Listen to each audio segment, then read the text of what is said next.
큐시토웨이 바로 들어가 보도록 하겠습니다. 첫 번째 소식 이수아 기자 준비했죠. 네, 제목부터 말씀드리겠습니다. 윤 대통령 중대 선거구제 검토, 유승민 전 의원 적극 환영입니다. 국민의힘 소식인데요. 어제 윤 대통령 신년 인터뷰에서 언급했던 이 중대 선거구제 검토가 뜨거운 감자로 슬슬 익어가고 있는 것 같습니다. 이 사실 관련 대통령 언급이 이번이 처음은 아닙니다. 대선 후보 때부터 이렇게 선거 제도를 좀 개편하겠다라는 얘기를 해왔었는데요. 이 토론회 장면 당시 모습 보고 오시죠. 이제 정부를 담당하게 되면 우리 당과 협의해서 일단 국민들의 그 국회에 대한 신뢰를 갖게 만들어야 되는데 첫 번째가 국회의원 선출 방법이고 저는 국민들의 대표성이 제대로 보장될 수 있도록 저 개인적으로는 중대 선거구제를 저는 오랫동안 제가 정치를 하기 전부터도 선호해 왔습니다.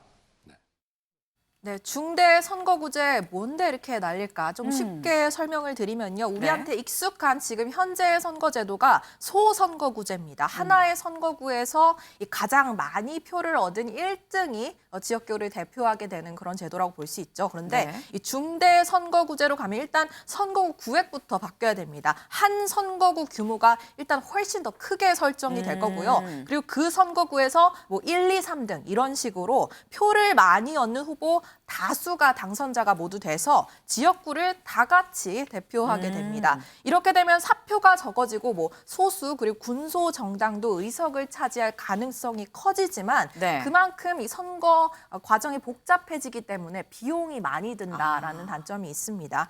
이 여의도는 지금 계산기를 두드리고 있는 것 같은데요. 일단 속은 알 수 없지만 여야 모두 긍정적으로 검토하는 것 같습니다. 주호영 원내대표 얘기 먼저 듣고 오시죠. 선거법상 선거 1년 전에는 선거구를 획정하도록 되어 있어서 사실상 올해 4월까지 선거구제가 확정이 되어야 하는데 지금부터 논의해도 시간이 많이 빠듯합니다. 우리 당은 정개특위위원들을 중심으로 1차 논의를 이어가고 필요하다면 정책의총을 열어서 선거구제에 관한 의원님들의 의견이나 우리 당의 입장을 정하도록 하겠습니다. 네, 여기에 더해서 민주당 이재명 대표 같은 경우에는 중대선거구제가 소주사들의 진출이 가능하고 뭐 신인들을 발굴할 수 있다는 점에서 장점이 있으나 기득권의 장이 될 수 있기 때문에 일단은 장단점을 충분히 고려해서 당내 의견을 모아가고 있다라고 밝히기도 했습니다. 네, 이 제도의 장점에도 불구하고 지금까지 제도화가 되지 않은 이유가 있겠죠. 뭐죠? 바로 양당이 확실한 1등을 지키고 있는 기득권 지역에서 반대가 심했기 때문인데요. 가장 먼저 여당 의원들이 다수 의석을 차지하고 있는 TK 지역구 의원들이 술렁거리고 있습니다. 호남 지역에서 국민의힘 지지도는 영남 지역에서 민주당 지지도보다 아직 단단하지 못하다는 평가가 나오는 만큼 이 얻는 것보다 내줄 것이 훨씬 더 많아질 수 있다라는 계산 때문입니다. 하지만 윤 대통령이 사실상 이렇게 직접 지침을 내린 상황에서 여당이 대놓고 반대하기는 어려운 상황입니다. 이현정 위원님. 지금 사실 뭐 당대표를 뽑는 이 전당대회도 윤심 논란이 지금 한창 일고 있잖아요. 근데 윤 대통령 뭐 이게 정말인지 아닌지는 모르겠습니다만 뭐 사석에서 결국 이번 총선 내가 치르는 거 아니냐 뭐 이런 얘기를 했다는 얘기도 전해지는데 그런 윤 대통령이 지금 중대 선거구제를 하자고 얘기를 했다면 이걸 국민의힘에서 반대를 할 수가 있을까요? 그러니까 내가 치르겠다는 거는 직접 본인이 선거운동을 뭐 지휘하는 거는 아니고 아무래도 이제 윤석열 정부의 중간평가적인 선거지 않습니까? 내년 4월에 열리는 총선이. 이제 그렇다 보니까 이 윤석열 정부의 성과를 가지고 일단 선거를 치르고 그게 이제 이 대선 때 제시했던 여러 가지 정치개혁 그것들이 실질적으로 어떻게 이제 운영이 되는지 그걸 실험하는 거기 때문에 이제 아마 본인이 치른다 이런 이야기를 했을 거고요. 그 측면에서 특히 정치개혁 측면에서는 예전에 1987년도 헌법 개정 이후에 이제 1로 3김 시대가 있었잖아요. 1로 3김. 이 노무현, 노태우 그다음에 3김씨 있었는데 그때는 다들 지역을 어떤 장악하고 있었습니다. 그렇다 보니까 무조건 소선거구제. 국회의원도 많아지고 공천할 거리도 많고. 근데 그것이 보면 지금에서 지역 간 어떤 대립 구도가 굉장히 심해지고 요즘 보면 특히 뭐 이 지지를 놓고서 서로 간의 어떤 갈등 양상이 굉장히 심각해져 있지 않습니까? 그렇다 보면 결국 정치에서 통합을 이루기 위해서는 이렇게 소선거구제에서 한 명이 뽑히고 나머지는 전부 다 사표가 되는 또 한 지역이 한 정당이 완전히 독식하는 구조는 없애야 되겠다. 그런 측면에서 이제 중대선거구제가 운영이 되는 거거든요. 네. 그러니까 이게 어떤 제도의 취지의 어떤 장점에도 불구하고 저는 아마 논의 과정에서는 굉장히 어려울 것이다. 특히 왜냐하면 이 기존에 있는 의원들의 기득권을 놓기가 쉽지 않습니다. 자기가 왜냐하면 공천에서 예전에는 각각 한 사람이 공천되는 걸 이제 다 합해서 예를 들어서 한 명밖에 안 된다. 네. 그러면 본인은 공천이 안 될 수도 있잖아요. 그렇죠. 그리고 또 유명세가 있는 사람들은 유리하겠지만 또 그렇지 않은 사람들은 불리할 수도 있거든요. 굉장히 개개인에 따라서 이해관계가 첨예하기 때문에 지금 당장 오는 4월에 지금 선거구 획정을 해야 되는데 네. 이 획정 때 중대선거구로 획정을 해야 되는데 네. 그때까지는 굉장히 어려울 것이고요. 어렵다. 상당히 아마 예전에는 선거 제가 알기로는 35일 전에 아마 획정한 경우도 있어요. 이 주제는 아마 이 논쟁은 선거일까지도 계속될 가능성도 저는 충분히 있다 이런 생각이 듭니다.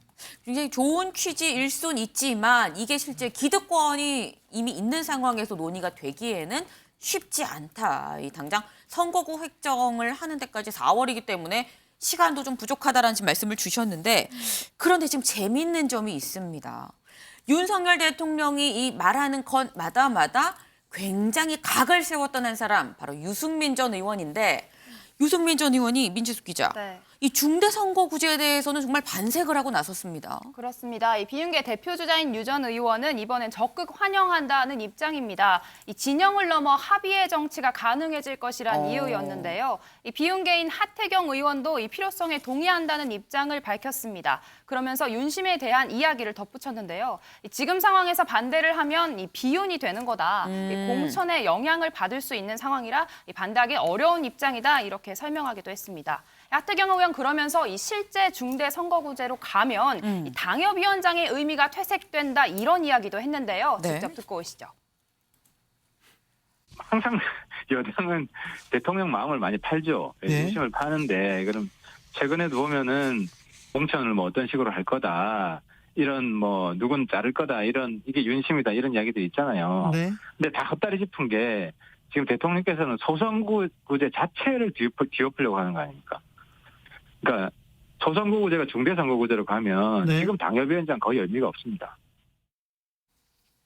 네, 이게 어떤 이야기인가? 이 당협위원장은 공천을 받기 때문에 중요한 자리잖아요. 네. 그런데 중대선거구제에서는 이 공천받는 한 명이 아니라 이 2, 3위까지 당선이 될 수 있는 만큼 이 자리에 별 의미가 없어진다는 뜻입니다. 그런 만큼 비윤계 입장에서는 기회가 더 열리는 셈이니까 네. 환영하지 않을 이유가 없다. 이런 설명입니다. 네, 이 중대 선거구제로 얼떨결에 좀 국민의힘이 하나가 되는 듯한 느낌이 있는데요. 네. 이 친이준석계도 긍정적인 평가를 내놨습니다. 오. 대표적인 친이계라고 할 수 있는 허은하 의원은요, 이 민심의 다양한 목소리를 의석수에 반영할 수도 있고, 뭐 네. 지역이라든가 이념의 대립을 완화하는 측면에서 전향적으로 좀 심도 있게 이 제도를 논의해볼 필요가 있다라고 말하기도 했습니다. 네, 지금 뭐 이준석께도 지금 환영한다 중대선거구제 도입하자라고 얘기를 하고 있습니다. 윤경호 위원님.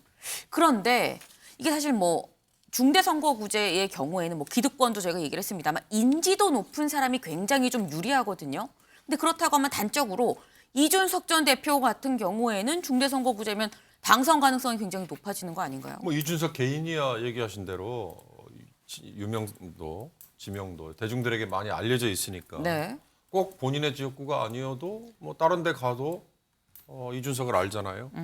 그러나 방금 나온 허은하 전 지금 당협위원장, 네. 지금 현역 현 의원이죠. 의원이죠. 비례대표이긴 하지만 그런 경우에 꼭 탈당하지 않더라도 출마 난 도전하겠다. 중대선거구제라면 네. 가능하니까. 그러니까 유승민, 하태경, 이준석 등등 지금의 정진석 비대위원장 체제에서도 비주류들이 저렇게 쌍수를 들고 환영하는 이유가 뭘까? 바로 거기에 네. 중대선거구제의 의미가 있다. 이렇게 봐야죠. 중대선거구제 지금 왜 필요하냐? 우선 당장 21대, 20대 선거만을 놓고 보면 사표, 네. 내가 찍은 표가 반영이 안 된 비율이 40%가 넘어요. 그건 사실은 유권자들, 대의민주주의의 기본 원칙이 제대로 구현이 안 된 거잖아요. 네. 다당제를 유인할 수 있는 좋은 실마리가 되잖아요. 더군다나 저런 제왕적인 권한을 쥐고 있는 당대표나 네. 또는 뭐 윤 대통령처럼 사실상의 권한을 쥐고 있는 쪽에서 공천권을 행사하는 거 이것도 어떻게 보면 막을 수 있잖아요. 막는다는 표현이 이상합니다만 조금 희석할 수 있다 이런 거죠. 네. 그런 점에서 중대선거구제 필요합니다. 근데 지금 이현정 의원이 너무나 설명을 잘했어요. 현실에서는 어려워요. 왜? 기득권을 쥐고 있는 영남 국민의힘 의원들, 네. 호남 뭐 민주당 의원들, 또 충청도 뭐 이런 지역구에 기반을 두고 있는 의원들은 네. 반대한단 말이에요. 시간 얼마 없잖아요. 네. 어떻게 해야 됩니까? 결국 여론이 국회의원들을 압박하는 수밖에 없다. 대신 중대선거구제라는 게 왜 지금 우리 정치 풍토에 긍정적인지 네. 그거에 대한 공감이 먼저 이루어져야 되지 않을까 싶습니다. 그런데 지금 이현종 의원님 네. 사실 이 과거에도 중대선거구제가 논의된 적이 있었거든요. 그렇죠. 박근혜 정부 때 이게 논의가 됐었었는데 그때 당시 이 새누리당 그리고 대통령실에서 좀 반대가 있었습니다. 근데 그랬던 이유가 지금 영남 지역에서 이 일을 의석 때문에 그렇죠. 그랬었던 거였었는데 지금 만약에 윤 대통령 제안으로 중대선거구제가 도입이 되고 2024년 총선이 그렇게 치러진다고 하면 그것 때문에 또 여당이 질 수도 사실 있는 거거든요. 그러니까 이게 지금 선거 결과를 사실상 예측하기가 굉장히 어렵습니다. 네. 왜냐하면 아까 이제 민주주의가 설명해 줬지만 예를 들어서 호남 지역 같은 경우는 그 1, 2, 3등까지 된다고 생각을 하면요. 네. 광역에서. 그러면 지지율이 지금 민주당이 이 국민의힘이 호남 지역에서는 굉장히 낮잖아요. 정의당보다 낮을 수도 있어요. 그럼 1, 2등이 되면 민주당과 정의당이 될 수가 있잖아요. 네. 근데 만약 영남 지역에서는 지금 민주당에 대한 지지율이 30% 이 정도 가잖아요. 그러면 거기서는 충분히 될 수가 있는 가능성이 있거든요. 그러면 종합을 하면 네. 예를 들어서 그러면 국민의힘 입장에서 보면 충분히 본인들이 얻을 수 있는 표는 못 얻고 얻지 못할 표는 준다. 이런 계산이 나올 수가 있거든요. 네. 그러니까 이게 그럼 과연 이상은 좋지만 현실에 과연 부합될 것인가의 문제. 두 번째는 요즘 우리 지역 간에도 굉장히 지역 정서가 충돌하는 데가 많습니다. 작은 지역이라도. 예를 들어서 지금 요즘에 보면 선거 가불 지역 같은 경우도요. 가불이 서로 굉장히 싸우는 지역도 많아요. 맞아요. 그러니까 그러면 이걸 광역으로 묶어놓을 경우에 그 지역의 통합을 어떻게 할 것인가. 이게 어떤 면에서 보면 행정구역 개편하고도 연결되어 있는 부분입니다. 지금 보면 국회의원 뭐 4개 지역이 5개 지역이 한 곳으로 있는 데도 있는데 문제는 중대성으로 바뀌게 되면 이 우리가 이제 광역 어떤 행정구역 이걸로도 이제 가야 되는 측면도 있는 거거든요. 그래서 사실 이 문제가 쉽지는 않습니다. 87년부터 지금까지 꾸준히 소선거구제 치러왔고 네. 현역 의원들이 여전히 살아있는 상황에서 결국 현역 의원들이 투표를 해야 이게 통과될 거 아니겠습니까? 네. 아무리 대통령이 좋은 뜻을 갖고 있다 하더라도 내 지역이 없어지는데 네. 과연 거기에 찬성표를 던질까요? 그러면 결국 국민 여론인데 국민 여론도 중대선거구제 아직 실행해보지 않았기 때문에 왜냐하면 이게 10대 국회, 11대 국회 예전에 있었습니다. 그러니까 지금 뭐 어떤 60대까지는 잘 몰라요 이 부분에 대해서. 그러니까 이 제도에 대한 확실한 장점 이게 있다라면 모르겠습니다만 네. 이게 또 실험해보지 않았거든요. 네. 그렇기 때문에 국민 여론 설득하기도 상당히 어려운 지점이 있기 때문에 참으로 이 논쟁 자체는 굉장히 좀 저는 오래 갈 가능성도 있다 이런 생각이 듭니다. 네. 참 이 취임 초기에 대통령이 던졌지만 그럼에도 불구하고 참 논의가 이루어지기는 현실적으로 어려운 게 또 중대선거구제다라는 말씀이셨는데 앞으로 논의가 어떻게 이루어질지 좀 봐야 될 것 같습니다.